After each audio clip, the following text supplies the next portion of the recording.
สาวเมเกอร์สปิริตช็อปครับ EP ของ E89 Z4 ครับซ่อมจอด่างครับ ทดสอบครับทำงานปกติครับ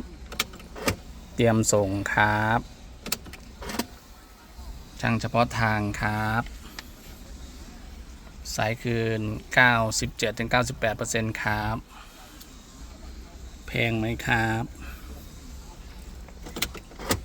แต่จบครับเตรียมรับรถเลยได้เลยครับที่นี่สาวเมเกอร์